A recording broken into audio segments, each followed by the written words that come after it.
Kita memasuki bab 1. Dingin. Ambilkan aku minum. Terdengar titah seorang pria bernama Gaston menggema ke seluruh ruangan. Dia adalah seorang CEO arogan yang suka bertindak semaunya. Mendengar perintah sang majikan, dengan cepat, Dara berlari menuju ke dapur untuk mengambilkan minuman dingin untuk pria tersebut. Ini tuan, ucap Dara seraya menyodorkan 1 gelas minuman dingin. Siapa yang suruh ambil minuman dingin? Apa kamu sengaja memancing radangku, Kambu? Bentak pria itu dengan suara yang lantang. Maaf tuan, saya lupa, jawab Dara dengan bibir gemetar. Dara adalah gadis ke-20 yang bekerja sebagai asisten rumah tangga Gaston selama 1 tahun terakhir. Dari ke-20 orang yang bekerja di rumah Gaston tersebut, hanya Dara yang mampu bertahan hingga genap 30 hari. Dia mampu bertahan selama 1 bulan, bukan karena betah, tapi karena butuh. Keluarganya yang terlilit hutang, sehingga membuatnya harus bekerja keras, meski di usianya masih muda. Dengan begitu gugup, Dara kembali ke dapur untuk mengambil minuman yang tidak dingin. Sikapnya aja dingin kayak kulkas, tapi gak tahan minum dingin. Coba saja kalau kamu bukan bos, gerutu Dara dalam hati selama mengambil minuman tersebut. Hanya butuh waktu 3 menit, Dara kembali ke hadapan pria kulkas itu dengan menyodorkan segelas benar-benar berisi air mineral. Gaston lekas meneguk minuman itu dengan kasar, dan hanya dalam hitungan detik minuman tersebut raib. Pria itu tampak begitu emosi sejak pulang dari kantor, dan Dara, orang yang tidak tahu apa-apa itu, menjadi sasaran pelampiasan. Kenapa masih berdiri di situ? Balik ke belakang sana, bentak sang majikan. Persis seperti orang yang kesetanan. Baik tuan. Dengan terbata-bata, Dara menjawab perintah majikannya. Mending aku ke belakang daripada meladeni laki-laki gak waras ini, gumam Dara dalam hati. Rupanya pria itu baru saja mengalami patah hati karena melihat sang kekasih sedang bercumbu dengan sahabatnya. Dasar brengsek, sialan, gak tahu diri. Empatnya berkali-kali hingga benda-benda di sekitarnya ikut melayang berhamburan di lantai. Kenapa aku begitu bodoh dan tidak menyadari kebohongan mereka? Hah? Teriak Gaston sambil menarik 1 kain basah yang tertata di meja, yang di atasnya ada vas bunga besar lengkap dengan rangkaian bunga cantik.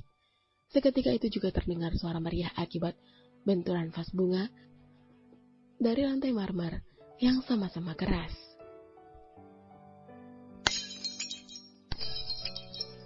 Terdengar menusuk ke telinga Dara, karena bisa dia pastikan ruang tamu seperti kapal pecah dan akan menjadi tugasnya semalaman nanti.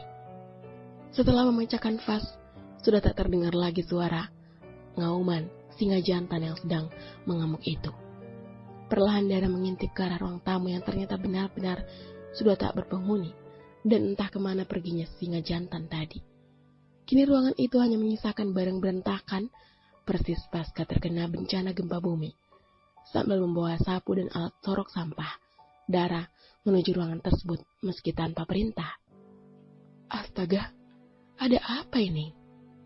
Tanya seorang wanita dengan 60 tahun yang baru saja datang. Itu Nyonya, Tuan, jawab Dara gelabakan. Pasti Gaston. Di mana dia sekarang? Tanya Nyonya Mariam. Mungkin di kamarnya Nyonya, jawab Dara dengan menunduk. Dasar anak itu, gak pernah berubah. Kalau Mama gak boleh tinggal di sini, sepertinya dia harus memaksa untuk menikah secepatnya, ucap Nyonya Mariam yang juga tak kalah keras dengan putranya. Dara hanya menggelengkan kepala tiap kali mendengar kedua majikan itu berdebat. Tak mau lama-lama dibuat pusing, gadis itu segera menyelesaikan pekerjaannya agar segera bisa beristirahat. Pintu diketuk berkali-kali oleh Nyonya Mariam.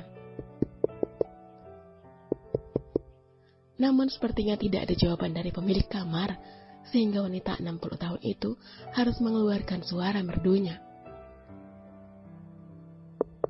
Gaston! Gaston! Teriakan Nyonya Mariam menggema hingga ke seluruh ruangan di rumah besar tersebut.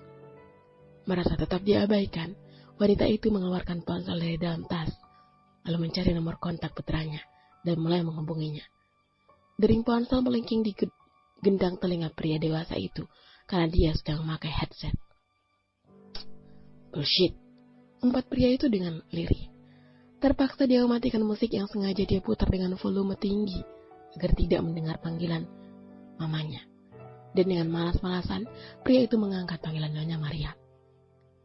Iya, ada apa, Ma? Tanyanya datar. Keluarlah, Mama tunggu sekarang.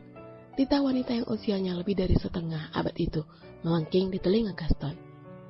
Tapi Gaston capek, Ma, pengen istirahat. Jangan beralasan, Mama tunggu atau Mama akan bawa penghulu ke rumah. Ancam Nyonya Mariam kepada putranya. Iya, aku keluar, jawab Gaston dengan lesu, karena dia paling tidak suka jika disuruh menikah. Pintu kamar pun kemudian terbuka. Dengan langkah gontai, pria itu melangkah mendekat ke arah sang mama yang sudah menunggunya di ruang tamu. Duduk, seru Nyonya Mariam. Pria itu menjatuhkan tubuhnya ke sofa dengan kasar. Gaston, menikahlah. Kamu sudah cukup usia untuk berumah tangga, agar ada yang bisa mengurus hidupmu. Gaston menerima wejangan dari sang mama. Nikah sama siapa, Ma? Gaston tidak punya kekasih, jawab pria itu dengan enteng. Jangan bohong, Mama sering lihat kamu bawa wanita pulang dan jalan bareng. Jika dia niat serius, nikahin saja. Nyonya Mariam begitu antusias. Dia mantanku, Ma. Kita udah putus, jawab Gaston dengan menyimpan wajah kesal. Putus? Sejak kapan? Sejak tadi siang, setelah kita bertengkar. Jawaban Gaston masih mengundang pertanyaan mamanya. Oh, ia membuat rumah menjadi berantakan seperti kapal pecah itu karena kalian bertengkar? Nyonya Mariam bertanya balik. Gaston hanya mengangguk sekilas, lalu memalingkan wajah. Gaston, cobalah berpikir untuk lebih serius, ucap Nyonya Mariam. Pria itu tidak menjawab karena baru saja dia akan menjauhi semua wanita karena merasa sakit hati dengan kekasihnya, namun ternyata ia malah disuruh menikah. Gaston, dengarkan Mama bicara, bentak Nyonya Mariam. Iya, Ma, Gaston dengar. Udah gak usah teriak-teriak, nanti kamu hipertensinya, sahut Gaston dengan asal. Pokoknya Mama kasih kamu waktu, tutur wanita itu dengan nada tinggi. Waktu? Untuk apa, Ma? Sekali lagi Gaston bertanya. Iya, waktu. Mama kasih waktu kamu 1 bulan. Kamu harus menikah, atau Mama akan pilihkan jodoh untuk kamu, tegas sang Mama. Ini zaman modern, Ma. Nggak ada istilah perjodohan, seru Gaston dengan nada tinggi, karena merasa tidak setuju dengan keputusan mamanya.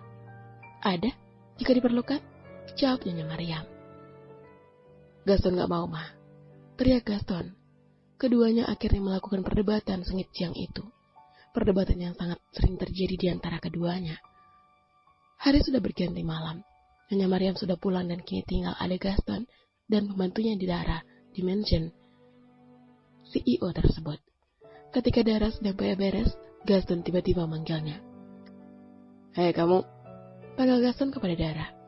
Iya Tuan, dengan menunduk dengan manggut-manggut, menjawab panggilan majikannya itu, Dara. Apa kamu tidak pernah disuruh menikah oleh ibumu? Satu pertanyaan dari Gaston membuat Dara mendadak hilang fokus. Maksudnya bagaimana Tuan? Dara bertanya balik. Ya disuruh nikah, kamu kan sudah dewasa, tugas Gaston dengan ketus.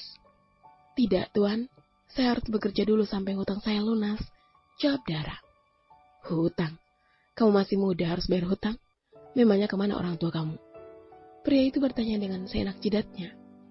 Orang tua saya sudah meninggal dalam kecelakaan, dan mereka meninggalkan banyak hutang Tuan, jawab Dara dengan raut wajah sedih. Sudah, jangan diteruskan lagi. Aku bukan orang yang tepat untuk kamu ajak curhat, sahut Gaston, dan seketika membuat Dara kesal. Siapa juga yang curhat? Kan dia sendiri yang tanya, gerutu Dara dalam hati dengan bibir mencebik. Bersambung.